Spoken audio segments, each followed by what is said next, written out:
అత్యంత సహజ సిద్ధంగా ప్రకృతి సౌందర్యాల మధ్య ఏర్పడిన అతి ఎత్తైన శివలింగం గురించి మీకు తెలుసా? మన దేశం ప్రతి మూలలో ఒక అద్భుతం దాగి ఉంటుంది. కొన్ని మనకు తెలిసి ఉంటాయి, కొన్ని ఇప్పటికీ రహస్యంగానే ఉన్నాయి. అలాంటి ఒక సహజ అద్భుతం ప్రకృతి తనే మలిచిన శివలింగం, అది కూడా హిమాలయ పర్వతాల ఒడిలోని అరుణాచల్ ప్రదేశ్లో. నమ్మశక్యం కానంత ఎత్తులో నిరంతరం ప్రవహించే నీటితో జీరో లోయలో వెలుగులోకి వచ్చిన ఆ సహజ శివలింగం వెనుక ఉన్న కథ ఏమిటి? అసలు ఎలా బయటపడింది ఆ పవిత్ర శిల?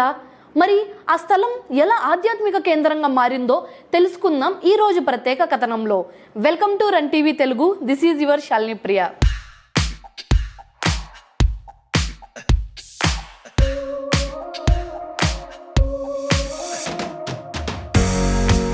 జీరోలో సహజ శివలింగం ఒక అద్భుత ఆవిష్కరణ. ప్రకృతి సౌందర్యానికి ప్రసిద్ధి చెందిన రాష్ట్రాల్లో అరుణాచల్ ప్రదేశ్ ఒకటిగా నిలబడింది. జీరో ప్రాంతంలో సిద్ధేశ్వర్ నాథ్ టెంపుల్ కార్డో జీరో వద్ద సహజ శివలింగం వెలుగులోకి రావడంతో ఇది కొత్తగా ఆకర్షణగా మారింది. ఈ శివలింగం సుమారుగా 25 అడుగుల ఎత్తు మరియు సుమారు 22 అడుగుల వెడల్పు కలిగి ఉందని కొన్ని విశ్లేషకులు అయితే చెబుతున్నాయి. ఇది స్వయంభూ శివలింగంగా భావించబడుతోంది. మానవ కృత్యం కాకుండా స్వభావ సిద్ధంగా నేలలో నుండి పెరిగినట్టు నమ్ముతున్నారు. గుట్ట అడిగి జలప్రవాహ శివలింగం అడుగు భాగం నుండి నిరంతరం వస్తూనే ఉంటుంది. దీనిని గంగా ప్రవాహంగా స్థానికులైతే భావిస్తారు. ఆశ్చర్యకర ఆవిష్కరణ కథ. ఈ శివలింగం 2004లో ఒక నేపాలీ వ్యక్తి ప్రేమ్ సుభా అని చెట్టిచేతిన వ్యక్తి చెట్లు నరుకుతూ జరగడం వలన కనిపించింది అని స్థానిక కథనం చెబుతుంది. ఆ వ్యక్తి కర్దావ్ అడవిలో చెట్టును కోస్తున్నప్పుడు ఆ చెట్టు ఒక ఎత్తైన రాయిపై పడుతుందని భావించగా అది మాత్రం దూరంగా పడిపోయింది. ఆ సంఘటన అతని మనసులో ఈ రాయి సాధారణ రాయి కాదు అనే ఆలోచన రేకెత్తించింది. తదుపరి పరిశీలనలో ఆ రాయిలో పెరుగుతున్న శివలింగ శిల్పం కనిపించింది. కొన్ని వచనాలలో ఇది శివపురాణంలోని లింగాలయ ప్రోగ్నస్సుగా చెప్పబడిన ప్రదేశంలో కనిపించడం అనేది కూడా కనిపిస్తుంది.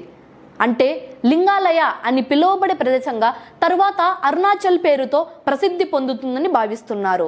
ఇక ఆధ్యాత్మిక పర్యాటక విశేషములు చూసినట్లయితే ఈ శివలింగం సుమారుగా 5754 అడుగుల ఎత్తులో ఉన్న అడవుల్లోనిది. ఆలయంలో శివ, పార్వతి, గణేశ ప్రతిమలు సహా ఇతర దేవచిత్రాలు కూడా ఉన్నాయి.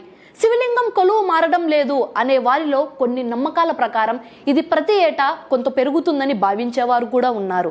ఈ ప్రాంతం పర్యాటక, ధార్మిక ప్రయాణికుల కోసం ముఖ్య ప్రదేశంగా మారింది. శాంతియుత వాతావరణం, అడవి నిలయం, దృశ్యాలు, ఆత్మశాంతి అనుభవాలు అందించగలదు ఈ శివలింగం. ఇవి ఫిలిప్పీన్స్తోనే కాకుండా మన భారతదేశ ఆత్మను తాకే కథలు, సహజ శక్తి, విశ్వాసం, ప్రకృతి మాధుర్యాలు. ఇది కేవలం ఒక రాయి మాత్రమే కాదు, విశ్వాసం, ఆధ్యాత్మికత, ప్రకృతి మహిమ కలిసిన చిహ్నంగా మనం చెప్పుకోవాలి. ప్రకృతి మనకు అందించే అద్భుతాలను మనసారా చూసే దృష్టి ఉంటే ప్రతి గుట్టలో దేవత్వం కనిపిస్తుంది. అలాంటి ఒక ఆధ్యాత్మిక అద్భుతాన్ని ఈ రోజు మీతో పంచుకున్నాం ఈ వీడియోలో. ఇలాంటి మరిన్ని ప్రకృతి రహస్యాలు, సాంస్కృతిక విశేషాలు, భారత సౌందర్యం ఇవన్నీ మీ ముందుకు తెస్తుంది రన్ టీవీ తెలుగు.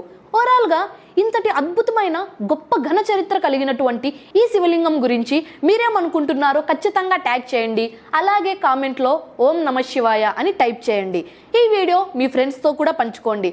ఇలాంటి మరిన్ని హిస్టారికల్ వీడియోస్ కోసం రన్ టీవీ తెలుగు ఛానల్ను సబ్స్క్రైబ్ అయ్యి ఫాలో అయిపోండి. I'm your Shalini Priya.